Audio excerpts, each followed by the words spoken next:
আজকালকার একদম ট্রেন্ডিং একটা টপিক হলো বৌদিবাজি। প্রত্যেক পাড়ায় এরকম একটা না একটা বৌদি দেখা যাবে যাদের একটা না একটা ঠিক দেওয়ার আছে। এবার আসি মেন কথায়। একটা কথা আমার জানার খুব ইচ্ছা, একটা মেয়ে আর একটা বৌদির মধ্যে কি এমন পার্থক্য আছে যেখানে ছেলেরা খালি ওই মা ওই বৌদিকেই পছন্দ করে। Sorry sorry sorry sorry sorry এটা তো আবার ওই রকমের ভালোবাসা না, মানে যেই রকমের ভালোবাসা আমরা বাসি, এটা আবার একটু অন্য রকম ভালোবাসা, মানে অন্য রকম মজা। বৌদিদের আবার একটা বৈশিষ্ট্য আছে, ওরা দেওয়ারদের দেখলে এমন একটা হাবভাব করে না যেন ওটা ওর বাড়ির বর হয়।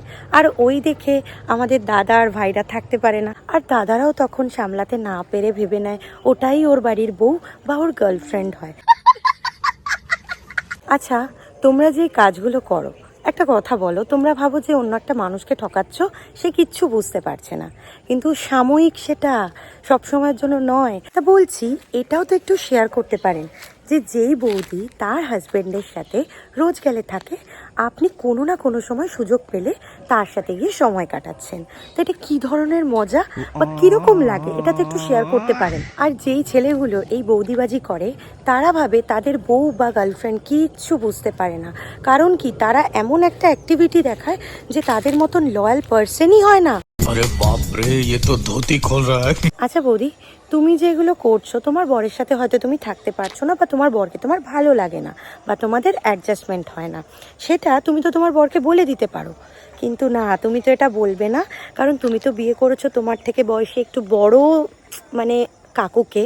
তো এবার ওটা যদি বলে দাও, তার যে সম্পত্তিটা আছে সেটা তো তুমি পাবে না, কিন্তু তোমার আবার সম্পত্তিও লাগবে, আবার ওটাও লাগবে। शाबाश बेटा, बहुत बढ़िया।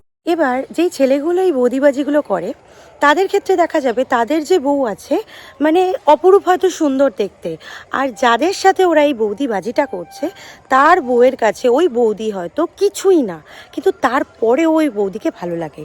এবার বলুন তো কেন? কারণ এরা ছোট থেকেই এটো জিনিস খেয়ে বড় হয়েছে।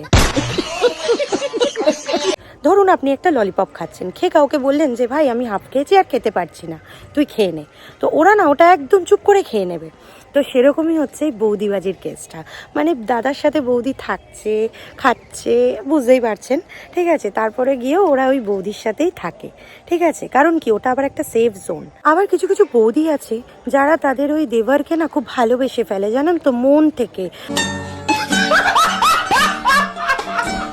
আবার একটু টাকা পয়সা দিয়েও হেল্প করে তার কারণে, যেগুলো দেওয়াররা ভুলতে পারে না, যাতে ভুলতে নাই পারে তার জন্য আরও এই হেল্পটা করা হয়। কারণ এটা তো রিলেশনশিপ না, এটা তো একটা সিচুয়েশনশিপ। रुको जरा, सबर करो। কিন্তু দাদারা আর ভাইরা, তোমরা কি এটা জানো যে তোমাদের বউ বা গার্লফ্রেন্ডরা, ঠিক আছে, বা অপোজিটে যার বউ রয়েছে, তারাও কিন্তু কিছু না কিছু বুঝে যায়। হ্যাঁ, সাময়িক হয়তো তারা চুপ করে থাকে, কারণ আপনারা তো আবার এরকম হাতে নাতে প্রমাণ না দিলে মানতেই পারবেন না, তো সেই হাতে নাতে প্রমাণটা দেওয়ার জন্য কিছুক্ষণের জন্য চুপ করে থাকে, কিন্তু তারপরে কি হতে পারে সেটাও আপনারা জানেন। बोलिए सर। তো এবার বুঝতে পারছেন যে আপনি যে বৌদিবাজিটা করেছেন, তো আপনার ঘরের বউরা যদি এই কাজটা করে, বা আপনার গার্লফ্রেন্ড যদি এই কাজটা আপনার সাথে করে, তাহলে আপনি কি সেটা মেনে নেবেন? আর যদি মেনে নেন তাহলে হ্যাঁ লিখবেন, যদি না মানেন তাহলে না লিখবেন। চলো।